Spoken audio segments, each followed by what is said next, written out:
Umanut, arte judío en la historia. Ya saben que este programa tiene la voz, los conocimientos, el análisis de Elvira Turek. Hola, Elvira. Hola, buenas tardes. Seguimos hablando del golem, ya cerramos este ciclo que hemos dedicado a la criatura más famosa o una de las más famosas, ¿no?, de la iconografía mundial. Iba a decir judía, pero mundial. Sí, bueno, porque ya desde hace un siglo que es conocido por todos gracias justamente a la película que estamos analizando, que es la que también da pie que cada uno tengamos más o menos en la cabeza qué forma tenía el golem. Pero hay que tener en cuenta que es una forma que está distorsionada de lo que había sido en realidad a lo largo de la historia, porque en los conceptos religiosos talmúdicos, el golem en verdad era una figura que era una copia, una calcación de un ser humano cualquiera, no se distinguía por otros rasgos. Sin embargo, cuando el golem entra en la cultura de masas y empieza a tener estas connotaciones de algo negativo o algo de monstruo, para que la gente pueda interiorizar a este ser como a un ser monstruoso, tiene que tener rasgos también de algo horripilante. Por eso, en la novela de Gustav Meyrink hace una pequeña descripción muy breve de 2 líneas en las cuales lo distingue por tener, cita así, como ojos mongólicos, así más o menos más achinados, más alargados, y por unas grandes dimensiones. Entonces, para la novela de Gustav Meyrink se hicieron varias ilustraciones que ilustraban la novela, como siguiendo esta descripción del novelista. Sin embargo, estas imágenes sirvieron para crear la figura de Nosferatu, que es otra película también alemana del periodo, y no para crear a nuestro ser.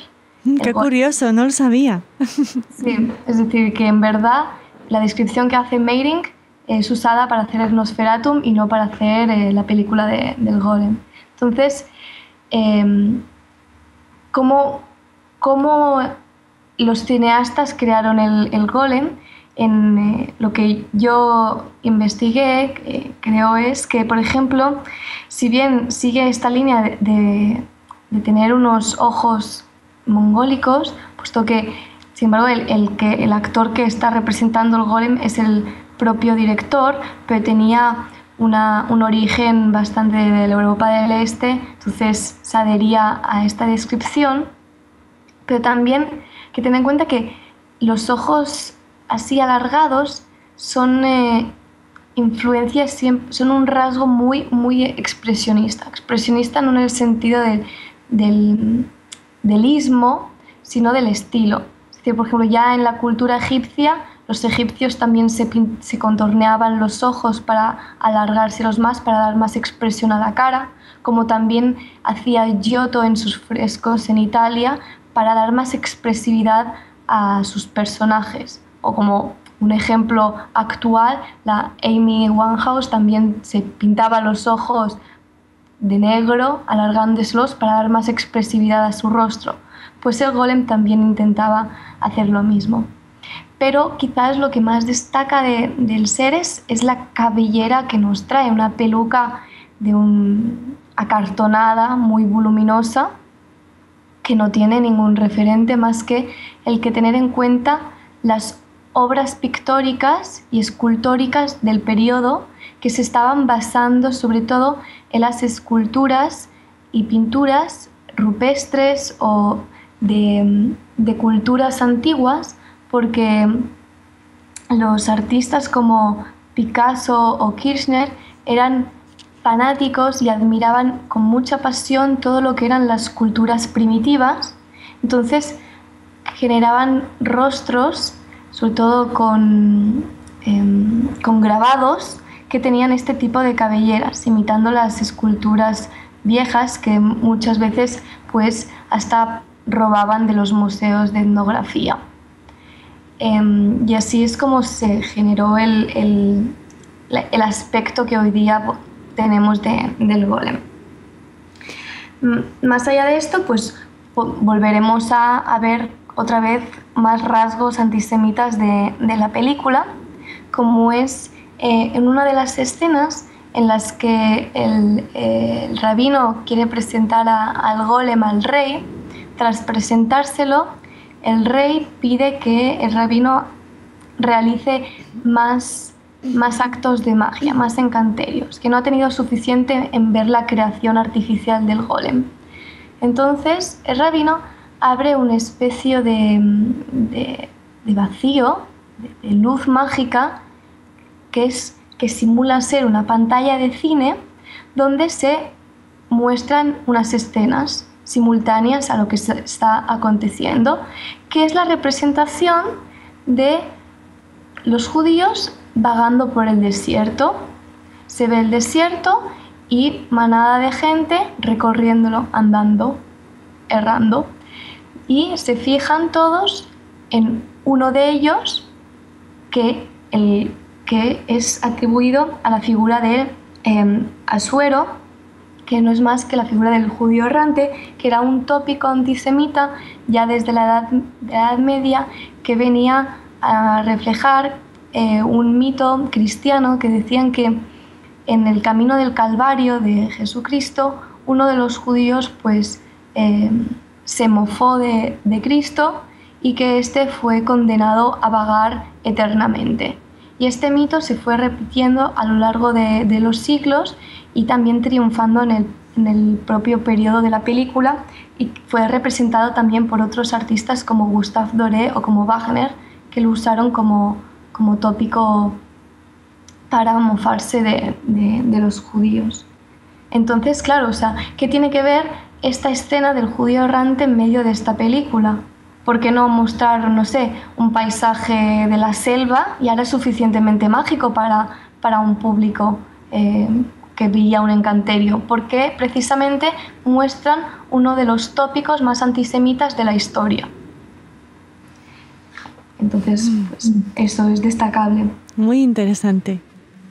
Hay más rasgos antisemitas en esta película que en general, Elvira, no está considerada o no se la incluye en el listado de películas antisemitas, ¿no? Como puede ser, no sé, El judío Yus y cosas así. Exacto.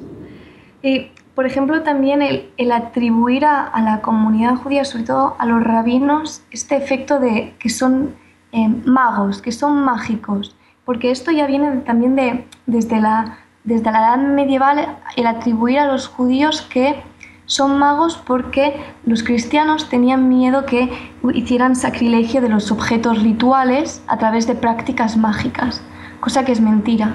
Cosa que, como hemos visto en los capítulos anteriores, el golem era una figura teológica, una figura como excusa para promocionar la fe en Dios y los principios del judaísmo, no como un invento mágico.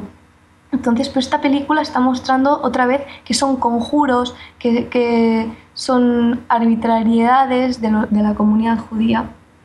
Y esta idea de lo mágico se transmite a través de diferentes imágenes y escenas en las cuales se representan varios jeroglíficos, también puestos de moda en la época, que recordaban a los jeroglíficos egipcios que se estaban empezando a estudiar con investigaciones más serias, pero que para el público medio era algo completamente mágico, como también el ver letras en hebreo distribuidas por las paredes, por los vestidos de los rabinos, por el vestido del propio golem. Es decir, se ponían diferentes signos, símbolos, que hacían creer al espectador de que todo aquello era algo mágico, pero una magia negra, algo negativo.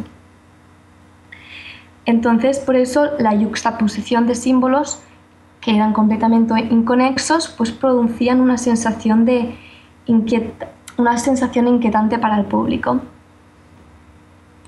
Y aparte,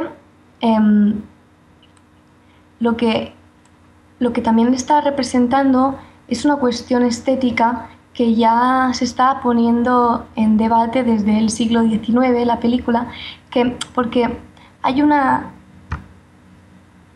escena que para mí es quizás de las más relevantes, en las que cuando la comunidad se está viendo completamente en sus últimos momentos porque cree que el rey los va a echar, los va a expulsar del país, todos los hombres de la comunidad se reúnen en la sinagoga para rezar.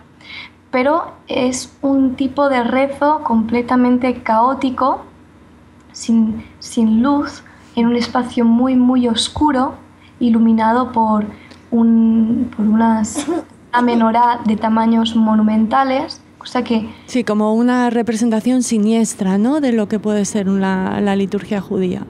Sobre todo con una iluminación desde la parte inferior hacia arriba para dar aún más tenebrismo, es decir, la religión judía como algo tenebroso, porque esto representa este debate que se tenía en el siglo XX de la espiritualidad judía frente a la cristiana, y que fue sobre todo debatida por filósofos como Schiller o Rudolf Otto, que estos debatían sobre la presencia simultánea de lo racional y lo irracional en la idea de Dios. Es decir, las ideas teístas de Dios, especialmente las cristianas, se referían a la divinidad mediante predicados como la bondad o la sabiduría. O la luz, ¿no?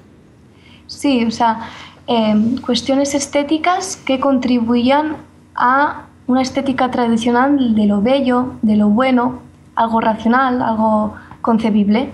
Pero sin embargo, como habían entendido que también existía una parte siniestra y sublime, pero no podían encajarlo en la religión cristiana, por ello la encajaban dentro de la religión judía, o sea, a los atributos hebraicos, a su Antiguo Testamento.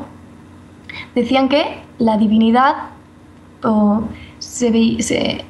en el Antiguo Testamento era una divinidad que permanecía impenetrable y que cuando se revelaba lo hacía manifestándose de manera colérica. O sea, leían el Antiguo Testamento y decían, bueno, antes era un Dios sublime, ahora en el Nuevo Testamento es un Dios bello, un Dios bueno. Entonces, en estas escenas lo que se está viendo es cómo los judíos siguen creyendo en este tipo de religión, pues, de lo tenebroso. Porque no es un debate que se tienen entre intelectuales y ya está. Es un debate que fue popularizado por la edición y la publicación de un libro que se llamaba Lo Santo, publicado en 1917, que era de Rudolf Otto, y que pudo influir completamente al director de la película. Y por concluir, las escenas así más antisemitas, y coincidiendo que es la última escena también de la película, pues cabría mencionar que el film concluye con un gran plano de la entrada exterior del gueto. Vemos la puerta de entrada de la muralla, donde la comunidad judía se encierra dentro del gueto, celebrando pues que han conseguido aturar al golem, que han conseguido que el rey no los eche y que han podido cerrar los portones y que todo ha pasado sin ningún tipo de daño. Y aparece una gran estrella de David de forma muy tosca y rotunda, que en vez del típico The End de las películas, pues parece un Maguen David. Y eso lo que hace es que la escena daba a entender que el gueto era el lugar propio de los judíos, o sea que la comunidad estaba volviendo feliz a ese espacio terrorífico y amurallado sin que el público se pudiera cuestionar si en verdad ese lugar era una opción libre de la que tener que vivir allí. En verdad esa comunidad estaba viviendo obligada, pero el Maguen David que se representa es como, no, este es el lugar de los judíos, es el lugar que les toca vivir, es el lugar que les gusta vivir. Entonces esto pudo causar unos efectos muy, muy negativos por el público, porque el espectador asimilaba que el judío pues debía quedarse resguardado en ese gueto en vez de abrir otro tipo de solución al film y de que, no sé, podrían haberse puesto en puntos en común con el rey, encontrar paz con la comunidad gentil y no tener que volverse a encerrar dentro del gueto. Con esta escena final de la película concluimos también este ciclo de programas dedicados al Golem. Interesantísimo, y también, Elvira, como los anteriores, te agradecemos mucho que nos hayas hablado de esta criatura que tanto nos fascina y nos seguirá fascinando. Muchas gracias.